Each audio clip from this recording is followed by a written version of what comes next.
Excelentísimas e ilustrísimas autoridades, señoras y señores, como presidente de Nueva Economía Forum tengo el placer de darles de nuevo la bienvenida al Fórum Europa que organizamos bajo el mecenazgo de Asisa y Cabify. Hoy contamos con 3 ponentes para hablar de la situación social en España. Doña Natalia Peiró, secretaria general de Cáritas, don Joaquín Goyache, rector de la Universidad Complutense de Madrid. Enhorabuena, ayer tomó posesión, mucha suerte, tiene usted por delante muchos retos y un gran periplo, espero. Y también va a intervenir doña Ana Soler, vicerrectora de la Universidad de Comillas. Los 3 van a analizar, como les decía, la situación social en España y se servirán para ello del 8º informe sobre la exclusión y el desarrollo social en España, auspiciado por la Fundación de Estudios Sociales y Sociología Aplicada, FOESA. En primer lugar, les va a dirigir la palabra doña Natalia Peiró, secretaria general de Cáritas. Muy buenos días a todos y a todas. Gracias por su asistencia. Gracias también a la organización del foro, a la Universidad Complutense de Madrid y a la Universidad de Comillas por acompañarme en esta intervención. Hablarán ellos, mis compañeros en esta intervención, de la función social, humanista, sociológica de los informes FOESA y también de la fundación que con tanto cuidado Cáritas tiene el honor de presidir, dinamizar y promover. Hablarán también del rigor y de la metodología del informe que hoy os presentamos. Yo voy a situarme, por tanto, en el relato que este informe nos aporta y que queremos, en estos días, tras su publicación, trasladar a la sociedad para cumplir con nuestra misión indiscutible como Fundación FOESA, pero también como Cáritas y como Iglesia, la de visibilizar, acompañar y promover a las personas más vulnerables de nuestra sociedad. El 8º informe FOESA que hoy les presentamos supone el cierre de un ciclo de análisis que se iniciaba en los momentos previos a la crisis económica. Supone el capítulo final de una trilogía dedicada a 3 momentos esenciales de la historia reciente de nuestra sociedad. En el año 2007, el 6º informe FOESA nos hablaba de una sociedad que percibía una amplia seguridad, se situaba en la cima del crecimiento económico y tenía algunos riesgos invisibilizados y marginales, pero sí que se podían atisbar algunos desde diferentes miradas a la realidad, entre otras la que en ese momento hacía la Fundación FOESA, que afirmaba que un 16% de la población sufría exclusión social. En el año 2013, el 7º informe FOESA se situaba ya en el periodo de crisis, describía una ruptura de esta sensación de seguridad, la aparición de la incertidumbre y un momento en el que el esfuerzo y la capacidad personal que antes de la crisis parecían que aseguraban el bienestar de cada uno, ya no resultaba suficiente para alcanzar unas condiciones de vida adecuadas. En esos momentos hablábamos de una exclusión social que superaba el 25% de la población. La familia siguió apoyando más que nadie. El estado de bienestar y las políticas públicas se debilitaban tanto en intensidad como en extensión. Y la sociedad civil, que veníamos estando centrados en la reivindicación de grandes valores y derechos sociales, nos veíamos empujados a intentar generar una respuesta de emergencia para sostener la situación de las familias y personas que iban perdiendo las capacidades propias de resistencia. Y hoy estamos presentando el 8º informe FOESA, situado en el ahora. Nos habla entonces de cómo hemos afrontado la salida de la crisis y cómo estamos reconstruyendo la sociedad. Una situación que mejora claramente desde el año 2013, pero que no alcanza todavía los estándares del 2007. Nos sitúa en una época nueva, pero bajo el mismo modelo de desarrollo económico.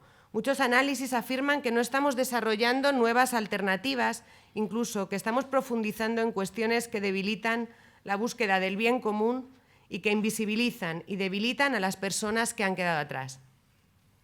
Es un modelo marcado por una debilidad distributiva, también por el agotamiento de los límites planetarios que sabemos que no debíamos sobrepasar para mantener el equilibrio del sistema Tierra, por el individualismo y por una excesiva lógica económica y del intercambio también en cuestiones como la vivienda, los cuidados o los derechos humanos básicos.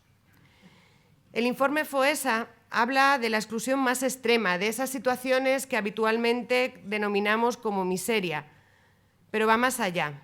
Habla también de las situaciones de insuficiencia económica que se reflejan en las tasas de pobreza, pero va más allá. Nos habla de las carencias materiales, pero no solo. Desde hace 12 años el informe FOESA mide las condiciones de vida desde una mirada multidimensional y trata de reflejar todos los elementos que configuran los pilares básicos de nuestra vida. Hablamos, por tanto, no solo de pobreza, sino de exclusión social. Y con ello nos referimos al momento en el que las personas se van alejando del centro de la sociedad, se van separando o son separadas, se quedan al margen o directamente son expulsadas del espacio central de la sociedad.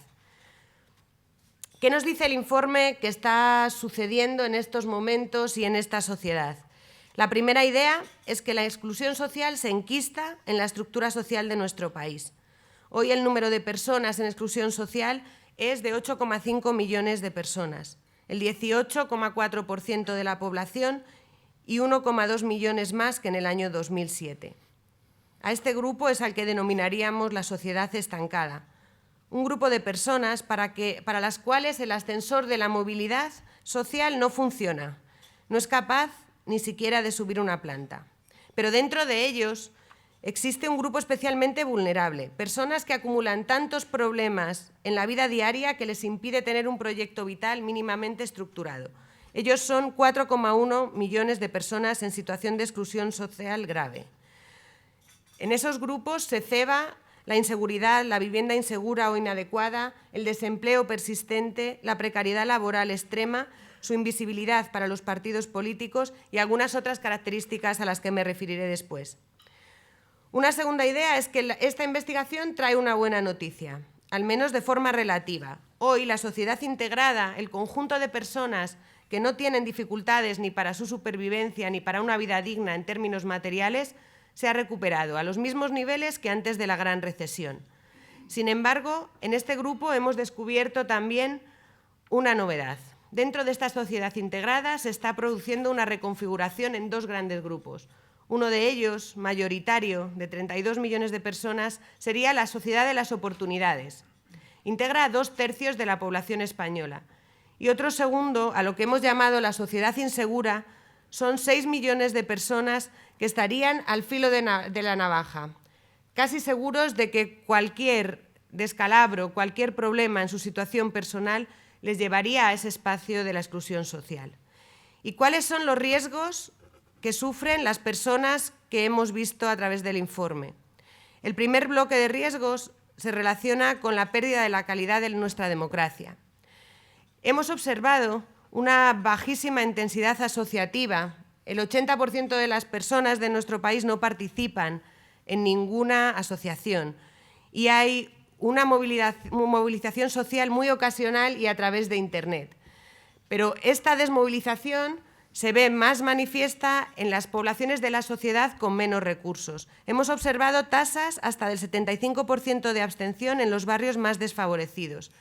Esto provoca que sus voces desaparezcan también de los procesos electorales. No conocemos, pese al periodo de campañas consecutivas que estamos viviendo, ninguna campaña que haya tratado de animar a los más pobres para que vengan a votar. Si las personas excluidas no votan, no entrarán en la agenda política. Y si a la agenda política no les interesa su voto, esto ahondará más en la situación de exclusión en la que se encuentran.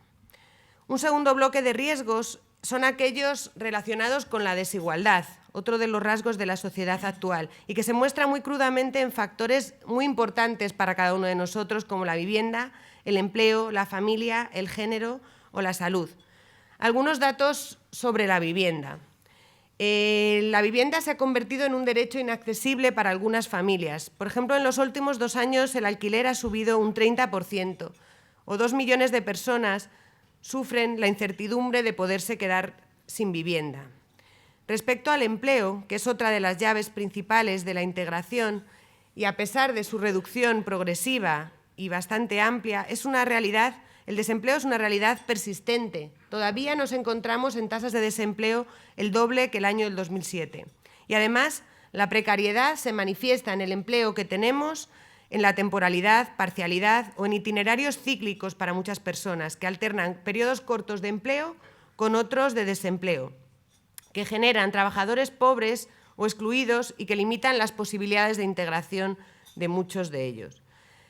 Por primera vez, los datos nos dicen que según de qué tipo sea el empleo, puede en sí mismo no tener la capacidad de integración que tenía antes de la crisis. El 14%, por ejemplo, de las personas que trabajan se encuentra en exclusión social, 1 de cada 3 contratos temporales dura menos de 7 días, o el 15,1% de los hogares sufre una inestabilidad laboral grave. ¿Qué quiere decir esto? Ha pasado por 6 o más contratos, por 3 o más empresas o ha estado 3 o más meses en desempleo durante el último año. Ante esta situación es importante señalar, y también por la propuesta que haremos después, que cualquier proceso de integración de una persona está mediado por el empleo y son las empresas y no las organizaciones sociales el agente principal de generación de este medio de integración y de acceso a otros derechos. También, y lo hablaremos después, que ante el desempleo y la exclusión, las políticas públicas y los sistemas de garantías tienen que ser financiados por los impuestos que las personas y las empresas debemos asumir como instrumentos de cohesión, en la parte que nos corresponda. También se consolida la mayor exposición de las familias con niños. Este es un dato que se veía ya en la crisis, pero que se consolida con el tiempo. El 33% de las familias numerosas y el 28% de las familias monoparentales se encuentran en exclusión. Según los datos de la encuesta FOESA, y esto es un dato muy importante, cuando uno nace y se cría en un hogar con escasos bienes materiales y con ingresos reducidos, aumentan sus posibilidades de instalarse en el pantano de la vulnerabilidad. Los que se criaron entre dificultades duplican ahora a los que no crecieron entre penurias. Esta es la cifra de la marca hereditaria de la exclusión, lo que en Cáritas y FOESA hemos llamado la transmisión intergeneracional de la pobreza. Bueno, pues vemos que esta marca no para de crecer. Hoy más que ayer, la familia donde naces determina tus oportunidades. Otra de los riesgos que os había mencionado era el de género. Las desventajas de las mujeres para vivir de forma integrada afectan a todas las dimensiones de la exclusión social. Destaca la brecha de ingresos en el empleo y las prestaciones, el empobrecimiento, su acceso más precario a la vivienda, los mayores cambios de residencia, la mayor necesidad de compartir casa o alquilar habitación a otros, o los mayores retornos a la casa de sus padres afectan mucho más a las mujeres. Además, una mujer tiene que trabajar 1,5 horas más al día para ganar lo mismo que un hombre. Y si esa mujer es inmigrante, se constata que necesitará 2 horas. Por último, del bloque de riesgos, no quiero dejar de señalar los riesgos frente a la salud. Existe una desigualdad muy marcada por el acceso a los recursos sanitarios básicos que no están incluidos en la sanidad pública. Esto refuerza el carácter de la exclusión de la dimensión de salud. ¿A qué nos referimos? Bueno, tiene especial incidencia a las personas con discapacidad. La exclusión social y la no pobreza en las personas con discapacidad, y no la pobreza, es el doble que el de las personas sin discapacidad. El 8,8% de la población ha tenido que dejar de comprar medicinas o seguir tratamientos o dietas por motivos económicos. Este capítulo de la salud se relaciona también mucho con el tercer y último bloque, que tiene que ver con los riesgos sociales derivados de los fenómenos demográficos. Sabéis que nos encontramos en un momento del aumento de esperanza de vida, de la longevidad que se ha conseguido, los cambios también en las pautas reproductivas y las modificaciones en la estructura de los hogares. Hemos hablado que durante la crisis las familias eran un pilar muy importante.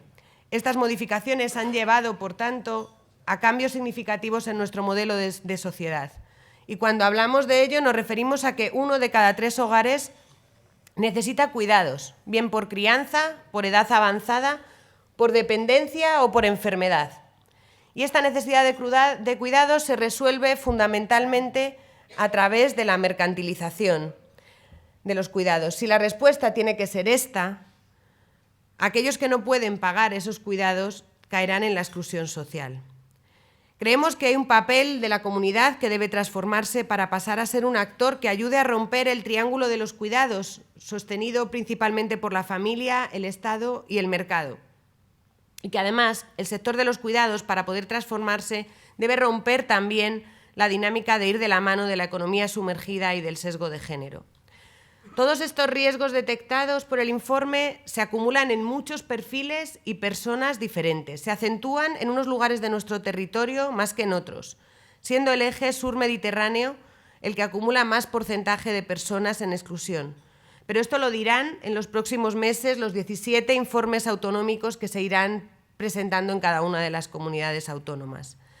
Ahora ya, y habiendo analizado los datos, ¿qué respuestas estamos dando a las consecuencias de esta gran recesión? ¿Cómo está siendo el papel de las políticas sociales a la salida de la crisis?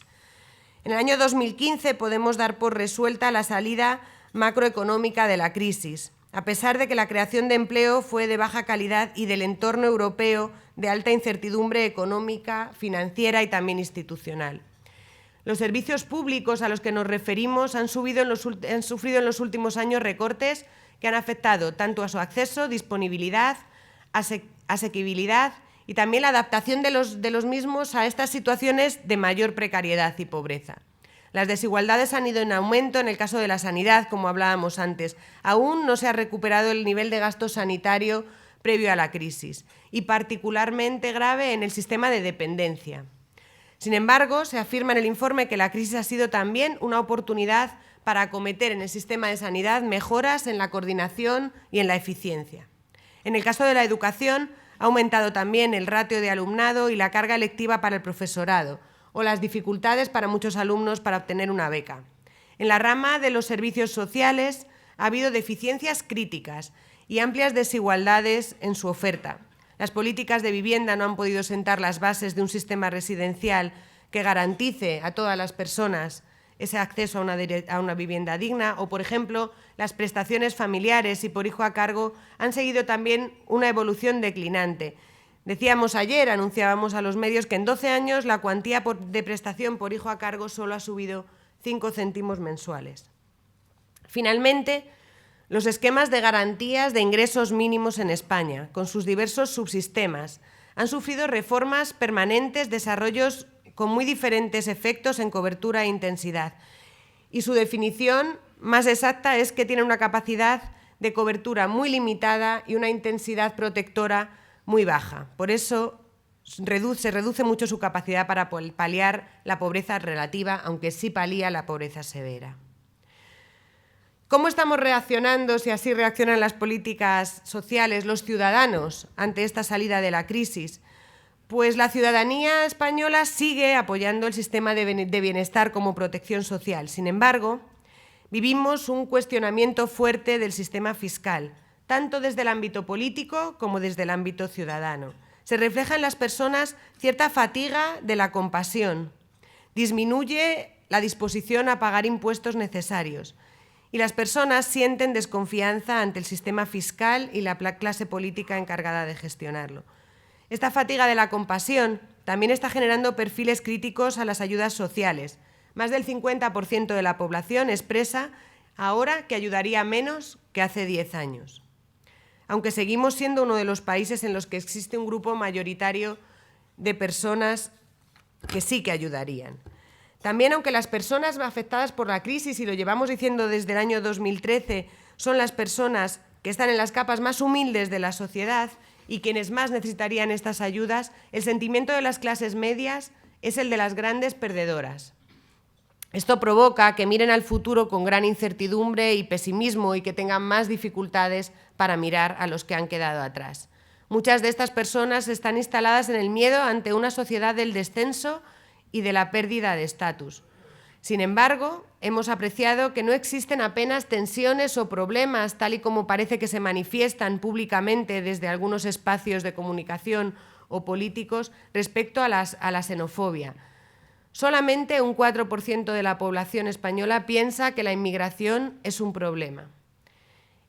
Y además, según los datos, las personas inmigrantes aportan el 10% de los ingresos de la Seguridad Social, aunque el 50% de la población española piensa que reciben más de lo que tributan. Y esto no es así, según los datos.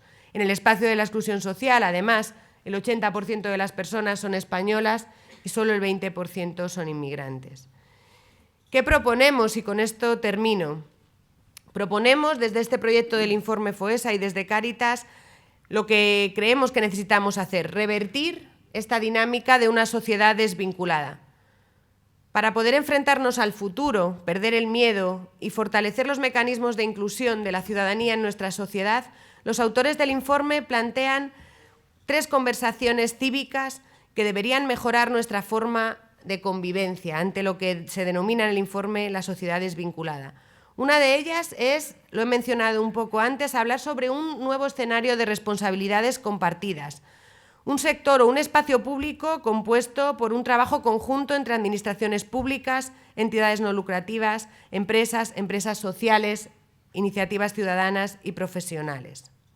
En segundo lugar, una conversación que iría dirigida a que juntos reflexionemos si queremos garantizar el acceso a la supervivencia a las personas a través de mecanismos de prestaciones y rentas garantizadas. Respondernos en esa conversación a la pregunta de cuánta carga queremos poner sobre los hombros de los pobres para poder ayudarles y cuánta carga queremos poner sobre el conjunto de la sociedad y del Estado. Incluso deberíamos respondernos en esta conversación si a veces pensamos que ser pobre es un delito. La tercera conversación sería conseguir que las personas inmersas en un mundo que promueve el individualismo accedan a convertirse en una comunidad. La pregunta sería hacer que esta ciudadanía colabore, que las organizaciones cívicas y solidarias que se mueven en un terreno de falta de recursos y de un cierto descenso de la confianza puedan establecer esa conversación, para que se rompa esa diferencia entre una sensación que existe, una diferenciación de personas en lo que los ciudadanos piensan que merecen o no merecen esa protección social. Esto se está convirtiendo en un elemento clave para el apoyo o el soporte a estas entidades. Es imprescindible también un liderazgo social, una movilización ciudadana, una construcción en la sociedad que pueda revertir de abajo arriba esta senda de la desconfianza y de aislamiento que se está promoviendo. En definitiva, si el año 2013 pensábamos o hablábamos del riesgo de privatizar este vivir social para muchas personas, 5 años después, la tesis que defendemos en este informe es la de que vivimos en una sociedad desvinculada, en la que cada vez es más difícil hacernos cargo de los que quedan atrás. Y por eso necesitamos y proponemos revincularnos y la construcción de la comunidad tendrá en esto un papel esencial. Muchas gracias.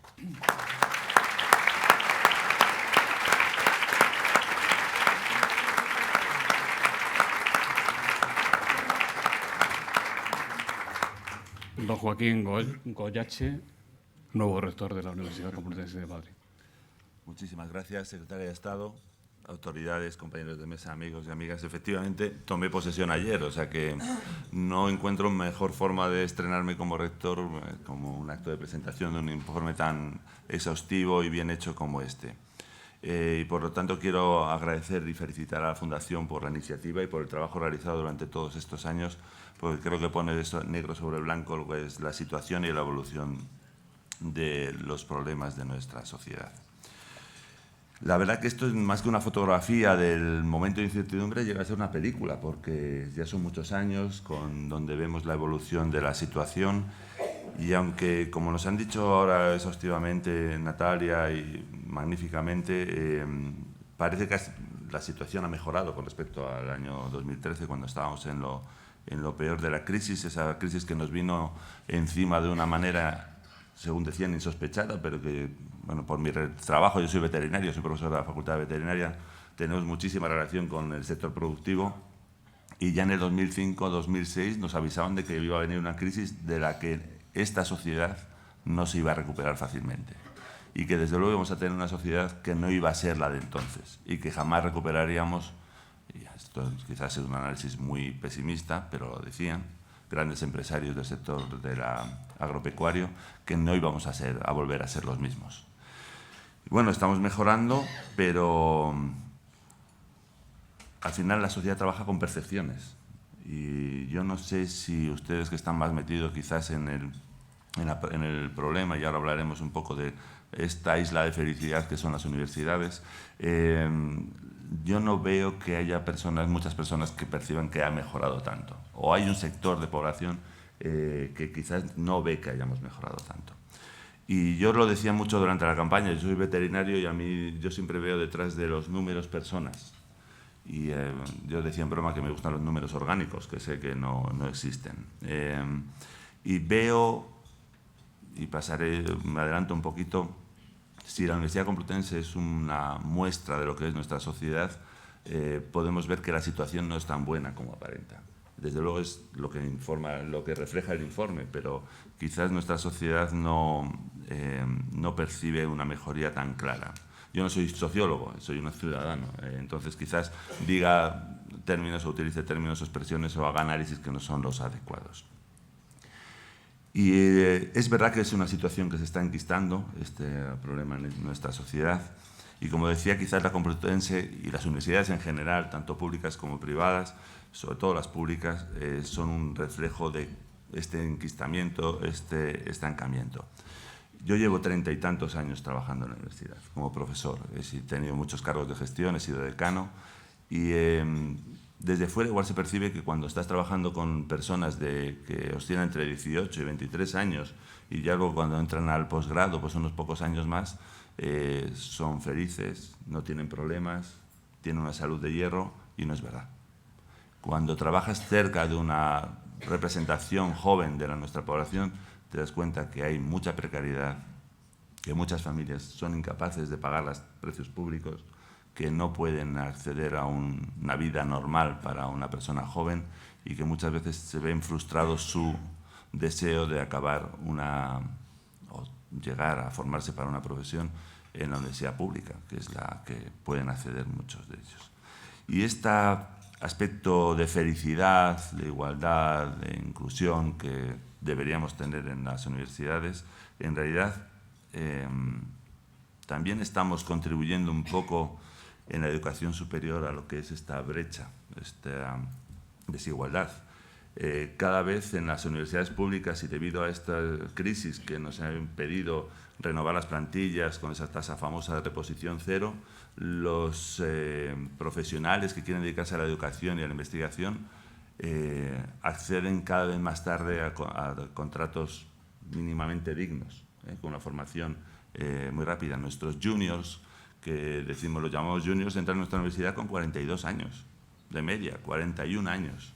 Mientras tanto, han sido profesores asociados, falsos asociados algunos de ellos, que no tienen ni siquiera para poder tener una vida digna, ya acceder a una vivienda, por supuesto que no, o tener una familia, o desarrollar aspectos ya más personales.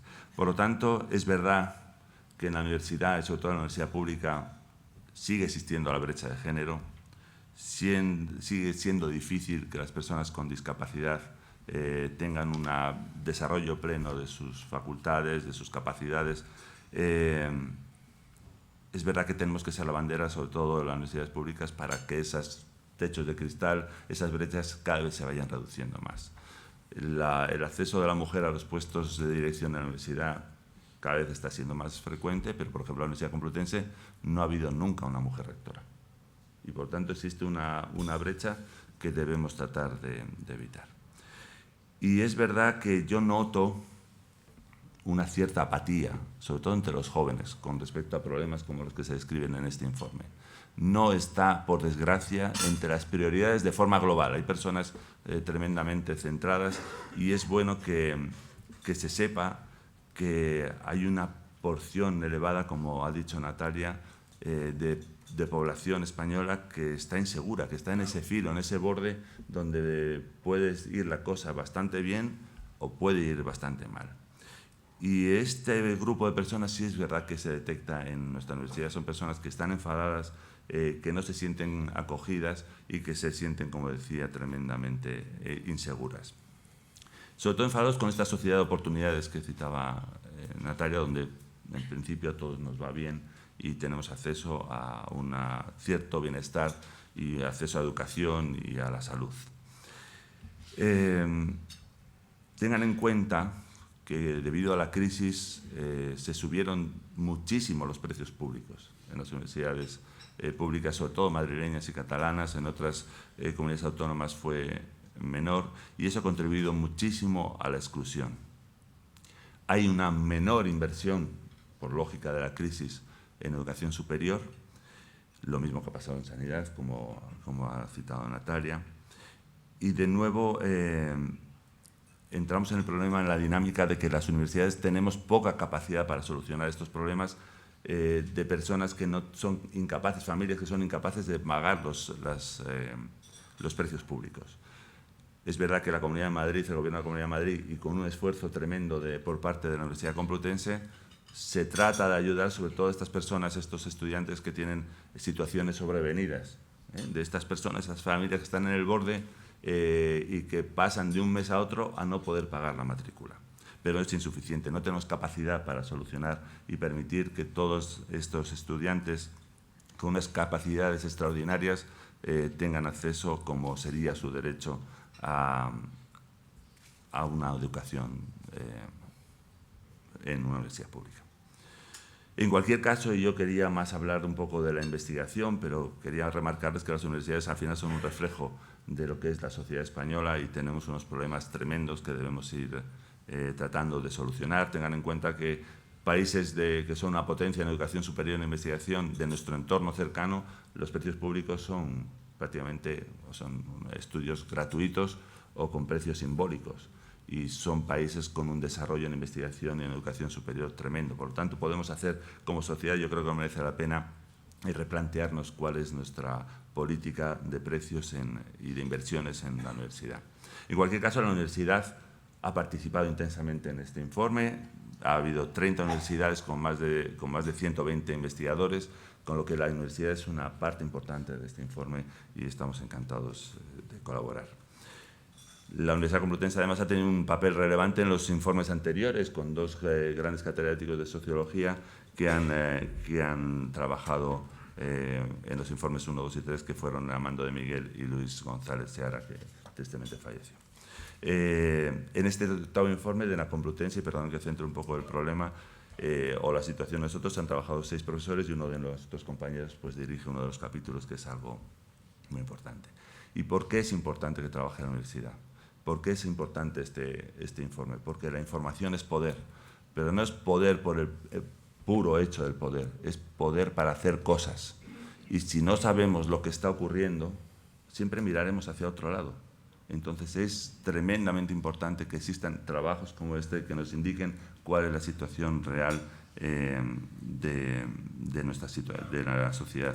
Porque si seguimos sin saber lo que ocurre, volveremos a cometer los mismos errores. Y mucho me temo que esta sociedad lleva camino de volver a cometer los mismos errores, con el aumento de los precios de alquiler que evita el que tengamos acceso a estas situaciones. Hay que hacer cosas buenas. Y lo mejor de este informe es que, y ya lo ha citado Natalia, es que tiene una visión mucho más humanista y menos economicista, tratando de múltiples facetas lo que es el análisis de esta situación. Y eso es lo que nos gusta en las universidades, el olvidarnos exclusivamente de los números y trabajar mucho más en las personas, sobre todo en la universidad pública y las privadas también, por supuesto, que colaboramos estrechamente con este tipo de trabajos. Las universidades públicas y privadas si no somos capaces de liderar este tipo de estudios, tendremos que acompañar a los que lo hacen. Y para nosotros ha sido y es un honor haber trabajado como universidad, sus componentes, en este informe. Hay que tratar de ayudar a los más desfavorecidos, hay que tratar de progresar y profundizar en la igualdad y en la inclusión.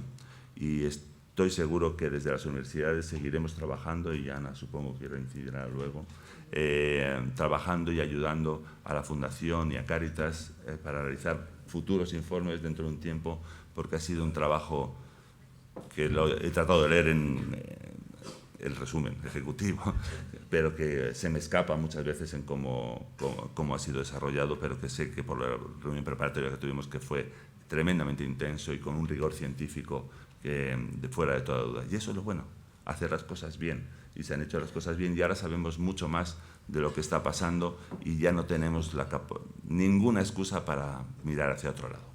Así que muchas gracias a todos. Desde luego, con la Complutense puede contar la Fundación y Cáritas para seguir realizando trabajos y profundizar en lo que es el conocimiento sobre la situación de nuestra sociedad. Muchísimas gracias.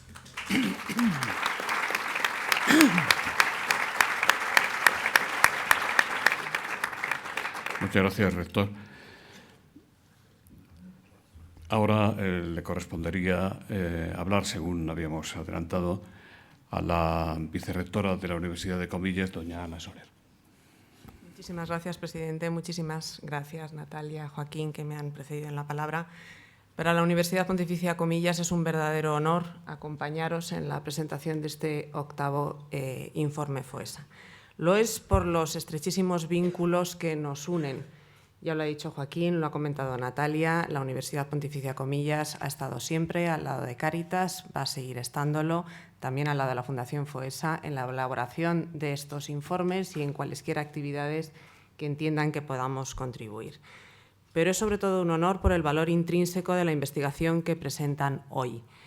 Es una investigación caracterizada por el rigor científico, indispensable para darnos cuenta de la realidad sin equívocos, pero quizás su valor específico reside en que es un informe innovador y creativo. No es de extrañar, pues la Fundación FOESA y su promotora Cáritas Española entienden que la plasmación, la realización de un cuadro suficientemente descriptivo de cuál es nuestra realidad social es un prius para cumplir su verdadera misión. Su verdadera misión es proponer medidas concretas, atinadas y enfocadas para transformar nuestra realidad social en otra más justa. En ese sentido, sintonizan perfectamente con los valores que, en comillas, nos mueven, en tanto que universidad regida por la Compañía de Jesús. Sintonizan con nuestros valores porque los informes de FOESA, y particularmente este último, son extraordinariamente útiles para conocer qué es lo que está pasando y para hacernos cargo de ello. Son informes útiles además porque son complejos, no se limitan a analizar una sola variable o una sola dimensión que pueda incidir en la realidad de las personas, sino que analizan todas y cada una de ellas.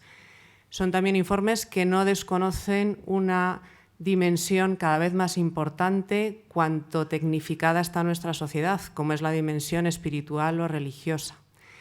Y porque no se quedan solo en un retrato, por fidedigno que éste sea, de nuestra sociedad, sino que dan un paso más allá, hacen propuestas, ponen sobre la mesa acciones concretas que nos permitan, como les decía, reducir este gap, este ámbito de exclusión que a estas alturas creo no nos podemos permitir.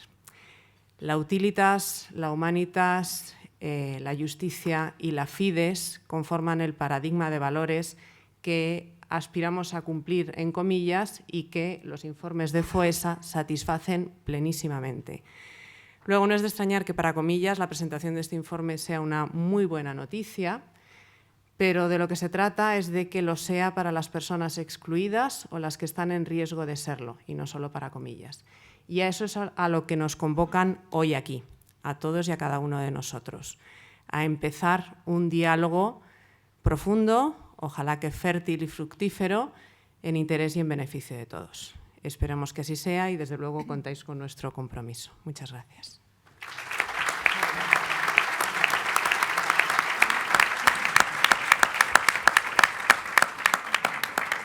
Muchas gracias, vicerrectora. Yo le pediría ahora, o le invitaría a que intervenga con micrófono, a la secretaria de Estado responsable de Asuntos Sociales, doña Ana Isabel Lima. Muchas gracias. Buenos días a todos y todas. Voy a hacer una intervención de manera espontánea porque me lo ha pedido la organización. Sí decir que para mí es un placer estar aquí hablando de estos temas, escuchando los resultados de un informe tan prestigioso como es el informe FOESA para todo el sector. Es algo que siempre hemos tenido muy presente.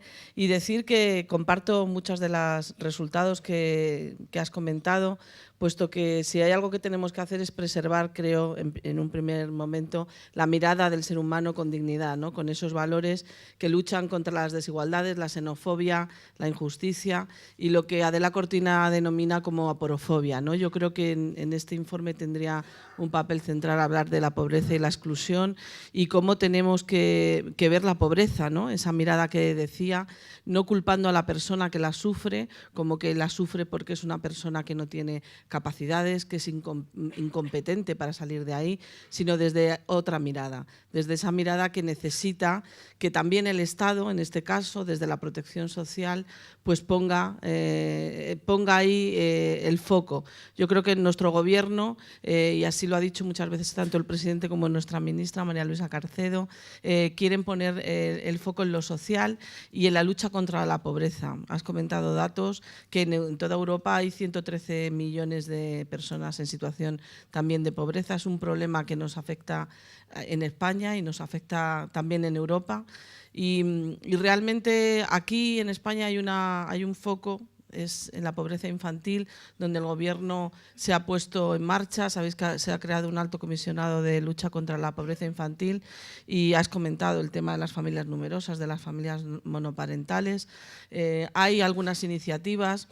Sabemos que la desigualdad ya existía, ¿no? Y que quizá la crisis y las medidas de austeridad pues, agudizaron mucho más esa desigualdad y aumentaron los niveles de pobreza. Y en el último informe que yo tuve oportunidad de estar en la ONU, en Ginebra, se decía que se pedía lo que llamaban revertir, ¿no? Todas esas medidas de austeridad, y en esa línea yo creo que estamos como Gobierno. Es verdad que tenemos unos presupuestos prorrogados y esto ha limitado muchísimo algunas acciones, pero podría mencionar cuestiones como la prestación por hijo a cargo, que se ha aumentado y se tiene pensado aumentar más de manera complementaria con una iniciativa que es el ingreso mínimo vital, porque también has hablado de empleo, ¿no? Y del problema del precariado, que es otro de los problemas que tenemos. Hay un gran nivel de desempleo. También hay un vacío de empleo súper especializado que no se cubre, eso también hay que decirlo.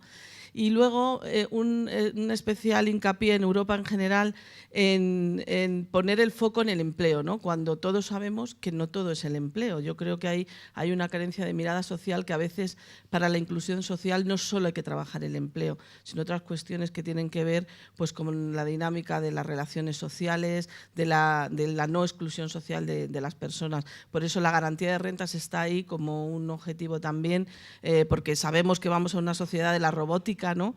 Y que no va a haber empleo para todo el mundo, en Europa, y que hay un cambio de paradigma.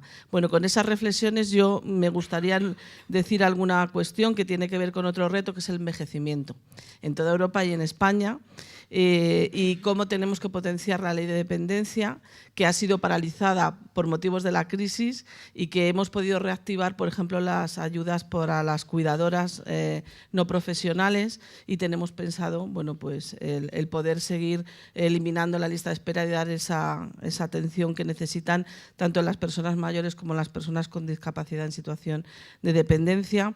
Y por otro lado, hablar de una estrategia que es fundamental en este caso. Hay muchas más, pero me gustaría nombrar la recién aprobada en el Consejo de Ministros Estrategia Nacional de Lucha contra la Pobreza y de Prevención de la Pobreza, y tenemos que elaborar el plan operativo ahora, ¿no? Y para eso también añadir que es muy importante, lo has comentado, la participación de la sociedad civil. Es fundamental, hay que ver cuántos actores hay. Está por un lado el Gobierno, pero también todo lo que es la participación activa del tercer sector y de la sociedad civil en general. Hay que tenerla en cuenta y la vamos a tener en la elaboración de esta estrategia para el año 2020. Y luego, bueno, pues está también la reactivación que está pendiente de la estrategia de las personas sin hogar, del sinhogarismo, que todos sabemos que es otro de los graves problemas consecuencia de esta pobreza y de esta crisis. Aquí hay personas muy expertas en el tema, como Fernando Vidal, que nos acompaña, y hemos estado intentando trabajar también desde el Gobierno líneas que pudieran solucionar esta situación, como el Housing First, que el propio presidente del Gobierno tuvo un compromiso en su aplicación. Y bueno, yo ya lo dejo ahí, pero sí decir que desde todas estas estrategias y de la participación es muy importante que trabajemos en esa línea de valores que yo decía, de la redistribución y de la lucha contra la pobreza como un objetivo central del propio Gobierno. Venga, muchas gracias. Muchas gracias.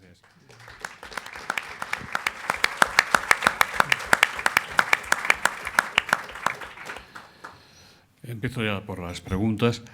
Desde la plataforma del tercer sector, Antonio Llorente dice: aumentan las personas ricas, pero crecen las personas paupérrimas. ¿Mejora la sociedad? Luisa Aguiar dice: España puede permitirse económicamente una renta mínima significativa que algunas comunidades tienen, como el País Vasco. ¿Por qué unas comunidades sí y otras no? Vamos inexorablemente hacia una España cada vez más rica y otra cada vez más pobre. ¿Cómo combatir pacíficamente la desigualdad? Natalia. Sí. Bueno, son varias cosas a la vez, pero nosotros creemos, es verdad el comentario o la pregunta que ha hecho Antonio, crecen o se igualan las personas que están sin dificultades, pero crecen las personas pobres. Sobre todo a nosotros lo que nos preocupa son esas personas que llamamos expulsadas, ese 1.800.000 personas en exclusión muy severa, y que consideramos que solamente un esfuerzo muy enfocado y muy fuerte en ellos podría acabar. Creemos que no es posible ir hacia una sociedad más desigual. No lo queremos como sociedad ni como país, y no es fácil vivir en una sociedad muy desigual. Tendríamos que luchar justamente por lo contrario. El tema de las garantías e ingresos mínimos, habría que hacer un análisis más completo y más complejo y más exhaustivo de todas las que hay. Nosotros lo que criticamos es, desde luego, esa desigualdad de oportunidades según el territorio donde hayas nacido, que en unas comunidades haya unas coberturas sociales básicas o unas rentas garantizadas y en otras no. Es un problema para las personas que están, es un problema porque también las personas cambian de territorio. También la fragmentación de esas ayudas, y una cosa muy importante que es la dificultad para conseguirlas o para renovarlas, el infierno también burocrático que hay para todo ello, precisamente por esa fragmentación y desigualdad. Jesús Romero Trillo, de la comunidad de San Egidio, dice: ¿cómo se percibe la situación de inmigrantes y refugiados? Necesidad de hacer énfasis en que la solidaridad en esta parte de nuestra sociedad es fuente de riqueza humana y de cohesión para el futuro de los inmigrantes y refugiados que ya son parte de nuestra sociedad. Ana Rodrigo, de la agencia EFE, dice: ¿cuál es la situación de los migrantes que dibuja el informe? Alfonso Herrero, de Europa Press, dice: la Iglesia de Madrid ha denunciado ante el Defensor del Pueblo desatención de decenas de refugiados dejados literalmente en la calle. ¿Qué les parece esto? ¿Lo habéis notado a nivel nacional o es el sitio en Madrid? ¿O es solo en Madrid? Vale. Bueno, lo que dice el informe de la situación de las personas inmigrantes es lo que comentábamos antes. Yo creo que una visión positiva por la relativamente buena acogida por parte de nuestra sociedad y esa percepción real desde los datos de baja xenofobia en nuestro país. Lo que dice de ellos es que aportan el 10% de los ingresos de la Seguridad Social. Lo que dice de ellos también es que son personas en edad de trabajar, de contribuir al crecimiento y a la riqueza de nuestro país. Y en términos de la acción, desde luego Cáritas y todas las otras organizaciones que se encargan de inmigrantes y refugiados han hecho muchísimos esfuerzos desde el año 2015 especialmente para la acogida de todas estas personas. Han denunciado muchas situaciones de acogida sin recursos detrás, y este es el caso como el que se presenta ahora. Han hecho esfuerzos a veces de emergencia para acoger a personas que llegaban y no tenían plazas en el sistema establecido y oficial de acogida de inmigrantes y refugiados. Y desde luego las Cáritas, has mencionado Madrid, pues las Cáritas de Madrid hacen todas un esfuerzo enorme por estar a disposición de las administraciones públicas cuando no llegan, pero sobre todo por estar a disposición de las personas migrantes y refugiadas que no tienen un lugar donde vivir. Preguntas dirigidas al rector y a la vicerrectora. Pilar Laguna, directora del Observatorio de Educación de la Universidad Rey Juan Carlos, dice: ¿no piensan que debería existir un profundo debate y conversación sobre el sistema educativo? La educación es la llave para la igualdad de oportunidades y una inversión para la transformación de la sociedad a largo plazo.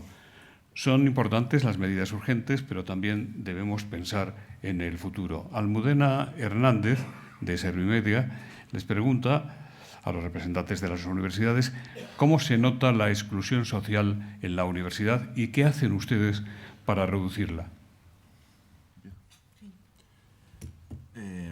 Bueno, es una pregunta muy oportuna y es verdad que ayer decía en mi toma de posesión que todavía tenemos la percepción de que las universidades, en este caso las públicas, que es lo que me toca, tenemos la percepción, la sociedad tiene la percepción de que es una serie de instituciones que son caras, que cuestan dinero.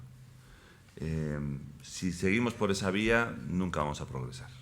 Las universidades, las públicas y las privadas, son un foco de talento, de creación de entramado productivo. La Universidad Complutense y otras muchas, la Rey Juan Carlos, la Carlos III, la Autónoma de Madrid, todos estamos muy relacionados con empresas, administraciones, somos parte de la sociedad.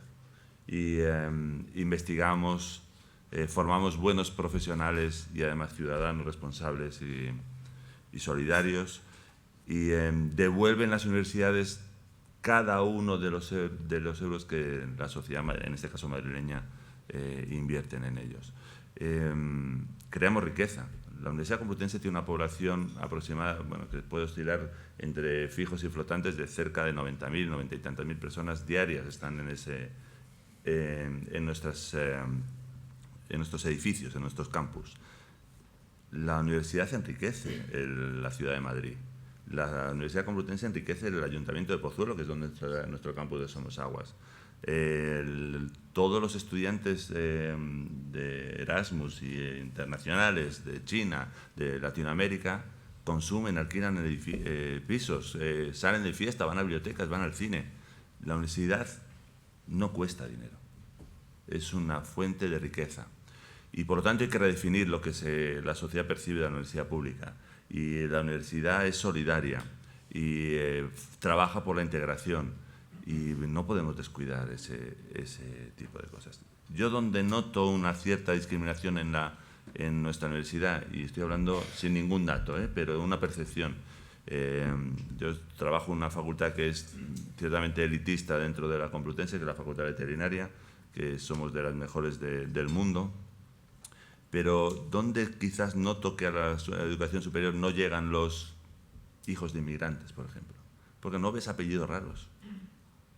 Ya deberíamos tener un grupo de estudiantes numerosísimo de otros orígenes, que los hay, pero no de forma masiva.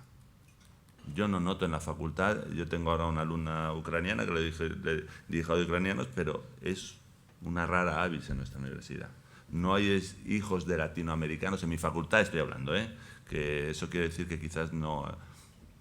en algún sitio del proceso se para, eso hay que cambiar. Yo no sé si Ana puede tener una opinión similar. Similar, pero no coincidente. Acabo de decir que somos una institución de la Compañía de Jesús. Luego, al no ser universidad pública, no recibimos ni un duro del Estado ni de la Comunidad de Madrid. Luego nos autogestionamos. En ese sentido nos parecemos más a los que están aquí sentados en representación de las empresas. Pero somos universidad y nuestra misión es conseguir una sociedad más justa, en tanto que, como les decía, universidad de la Iglesia. Luego no tenemos ánimo de lucro, revertimos absolutamente todo lo que obtenemos en nuestros proyectos formativos, en nuestra investigación y en nuestras becas. Con todo estoy de acuerdo con Joaquín, hay ahí cierta brecha. Por más que destinamos recursos para intentar captar a estudiantes que quieran estudiar con nosotros, hay un sector importante de población que ni se lo plantea. Ojalá esto poco a poco vaya cambiando y seamos capaces de atraerles y de incentivarles con una formación un poco más sólida, pero las prioridades y las necesidades son otras y obviamente la formación superior pasa a un segundo plano. Sí estoy de acuerdo con la persona, que ahora no recuerdo el nombre, perdonadme, que ha realizado la pregunta, en que debemos hacer un esfuerzo más serio en la educación en valores y en el esfuerzo por que llegue a nuestros jóvenes que la preocupación por los demás y por la integración es una preocupación que les atañe personalmente, que no es un problema de otros, que no estamos hablando de caridad, que estamos hablando de su propia realización como personas y de su propia felicidad. Y en eso estamos muy empeñados. Almudena Hernández, de Servimedia, dice: esta tarde hay un acto público para presentar la memoria de la Iglesia. Todos los años se repite el mantra de que los obispos destinan unos pocos millones a Cáritas en comparación a otras partidas como las de los medios de comunicación. Y le preguntan a la secretaria general de Cáritas si esto es así. Lástima, porque hasta hace muy poco tiempo estaba buscando con la vista si se encontraba con nosotros. Estaba el responsable financiero de la Conferencia Episcopal y además presidente de la cadena COPE. Lo siento, pero así ha ido esto. Bueno, no pasa nada. A nosotros también todos los años nos preguntan por este tema y la respuesta no puede ser otra nada más que la verdad, que Cáritas es la Iglesia, el dinero que destina la Conferencia Episcopal directamente a Cáritas es uno, pero Cáritas no sería lo que es si no tuviese pues todos los sacerdotes que están disponibles para presidir o dirigir las Cáritas parroquiales, todas las parroquias que animan a sus comunidades también en estas actividades de la caridad.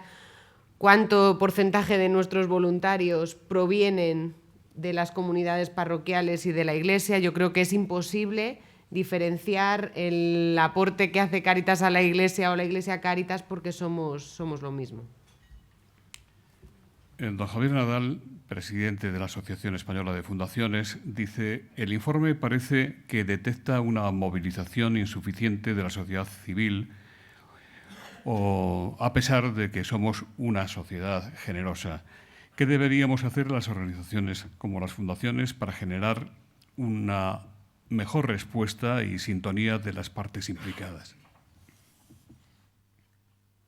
En mi opinión, lo que ha pasado para esa desmovilización durante los años de la crisis ha sido, yo creo, ese cambio de actividad que ha sido de atención a la emergencia, que ha traído muchas personas voluntarias y mucha presencia social de las organizaciones, pero que, bueno, con la percepción, como hablábamos en tantas cuestiones, de que las cosas van mejor, parece que las organizaciones no sean ya tan necesarias. ¿Qué tenemos que hacer? Yo creo que el único camino es colaborar con otros, no ser un tercer sector cerrado en nosotros mismos, y colaborar con otras, empresas, universidades, colegios, otros sitios donde la sociedad civil también está organizada para entre todos poder hacer algo más. Yo ayer lo decía en la rueda de prensa, 4,1 millones de personas en exclusión severa son muchísimos. Necesitamos la ayuda de todos y el apoyo de todos para poder seguir trabajando en eso. Es fundamental los valores que han hablado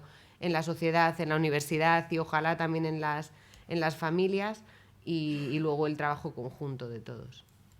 Lucía Fernández Suárez, del Programa Mundial de Alimentos, dice: una de las labores más visibles de Cáritas es la asistencia a través del reparto de alimentos. ¿En qué medida se trata de una acción prioritaria para Cáritas dentro del tratamiento multidimensional de la pobreza? ¿Qué otro tipo de interacciones se plantean en vista de los datos del informe de FOESA? Bueno, la actividad de reparto de alimentos es una actividad muy visible y a lo mejor muy visual, a la que no nos ha ayudado mucho los medios de comunicación, cuando detrás de cada noticia de Cáritas se ha puesto solamente imágenes de reparto de alimentos o de ropa, y es con lo que la gente se queda. La actividad de Cáritas se refiere a muchísimos aspectos de la vida de las personas. El año pasado ya la inversión en los proyectos de formación para el empleo, de economía social, superaban los números de inversión en programas de acogida y asistencia, y además todos los programas que hay que son de acogida y asistencia, en los que puede haber algún tipo de comida que participe como actividad del proyecto, son al final una excusa para la escucha, para la atención y la acogida de esas personas, para después marcarles un itinerario que no sea el de venir todas las semanas a por la bolsa de comida. No queremos que nuestra acción les deje igual, y lo que pretendemos es intentar que a través de esa excusa comiencen un itinerario hacia la inclusión en el que podamos acompañarles. Desde la COPE, Carmen Lavallen pregunta cuáles serían las 3 medidas concretas prioritarias en este momento para transformar la realidad social y quién debe liderarlas. La pregunta puede servir para los 3 ponentes. Bueno, Cáritas tiene unas propuestas políticas muy concretas que se han presentado durante todo este año, por decir prioritarias y que afecten más al cambio de la sociedad. Yo hablaría, pues, en términos materiales, de las propuestas que tenemos respecto a vivienda social, pues mayor inversión en vivienda social y garantizar de verdad el derecho real a tener una vivienda, porque está suponiendo, yo creo, uno de los mayores factores de exclusión en nuestro país y uno de los más grandes problemas para todas las personas, y lo que genera más exclusión y más inseguridad a cualquier persona. Destacaría las de vivienda. Y luego, en términos de valores, desde luego, seguir ahondando en la relación con el otro. Me da igual que sea relaciones transgeneracionales con personas mayores, la inclusión de los jóvenes en muchas de las cuestiones en las que no están tampoco, o con la mujer o con las personas inmigrantes. Yo creo que esa cultura del encuentro es una propuesta que también tiene Cáritas y que creo que ahondaría mucho en una sociedad mejor. ¿Quiere añadir algo? Sin duda, a mí sobre todo me ha llamado la atención porque creo que me ha llegado muy cerca todas las políticas de acompañamiento y de superación de la soledad. Creo que vamos a una sociedad cada vez más aislada, ya no solamente de los mayores, que sin duda, porque además no tienen los recursos tecnológicos como para participar en una sociedad tecnificada como la que nos hemos convertido, y también de los jóvenes, de hacerles partícipes y de animar el asociacionismo. Perdón. Sí, habría que evitar esta atonía o dejadez de los jóvenes. Como saben ustedes, se está movilizando mucho por lo que es esta crisis climática, pero sin embargo no se movilizan por otros aspectos fundamentales de nuestra sociedad, y eso significa que quizás hay una falta de información o de percepción de nuestros jóvenes sobre la realidad social, y por lo tanto es una cuestión de movilizarlos, y hay que hacerlo. Ramiro Parrilla dice, hablaban ustedes de la invisibilidad de los excluidos sociales para los partidos políticos. ¿Qué papel juegan o no juegan los medios de comunicación social para hacer esto posible, en vez de poner en evidencia la pasividad de nuestros dirigentes?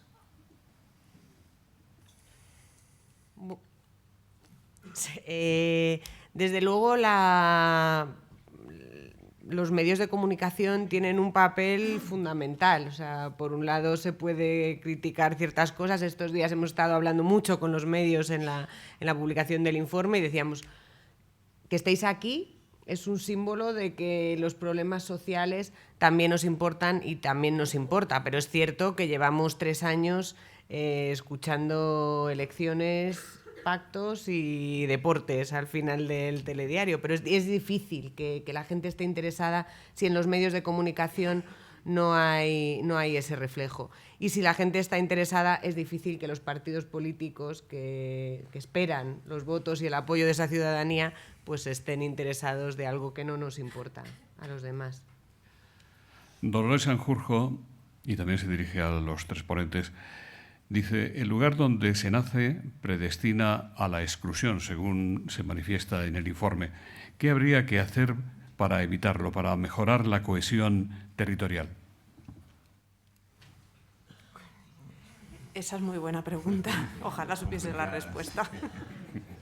Bueno, en cuanto a educación hay diferencias entre las comunidades autónomas, claras, en educación superior a la hora de los precios. Entonces, ya para empezar, hay una desigualdad en el lugar donde quieras estudiar. Sí, bueno, nosotros lo constatamos en el informe, tanto en el lugar territorial como en el lugar social, que son un poco las dos cuestiones que se reflejan en el informe. Es verdad que no es lo mismo nacer en unos territorios, pero lo que poníamos más énfasis es que depende en qué territorio, si naces en una buena familia también tendrás oportunidades. Yo creo que las políticas de apoyo a la familia, tenemos muchas propuestas en torno a cómo se debería parar esa transmisión intergeneracional de la pobreza, y eso, bueno, podría ser un aporte. Desde luego la educación pública de calidad y que de verdad te consiga promover esa movilidad social que estábamos diciendo que funciona muy poco. Domingo Lázaro dice: ¿cómo evitar que caigan en el precipicio de la exclusión los 6 millones de españoles que, según el informe FOESA, están en el filo de la navaja? Pues tendremos que... El informe FOESA es un informe de diagnóstico y tendremos que analizar qué es lo que va pasando con estas personas. De momento a nosotros lo que nos preocupa es que estén ahí, aunque como Cáritas trabajemos más con las personas que están más en la parte de la exclusión social. Nosotros con esta propuesta lo que intentamos es denunciarlo y desde luego ver que si esa sociedad que está dividida entre la integración y la exclusión, pero ahora también en cuatro bloques, y los dos bloques como inferiores del tramo de la integración y del tramo de la exclusión se van descolgando, estamos haciendo una sociedad más fragmentada que no deberíamos permitir. El director general de la agencia de noticias Servimedia, muy vinculada a los temas sociales, José Manuel González Huesa, dice: ahora que se van a conformar los gobiernos municipales, autonómicos y nacional, ¿van a enviar ustedes este informe a Pedro Sánchez, a Pablo Casado, a Albert Rivera, a Pablo Iglesias y a Santiago Abascal para que tomen nota y, sobre todo, tomen decisiones? Ya se lo hemos enviado a todos. El resumen a todos y el gordo a Pedro Sánchez. Muchas gracias. Por cierto, van a recibir todos ustedes, gracias a FOESA, un resumen del informe ahora al salir.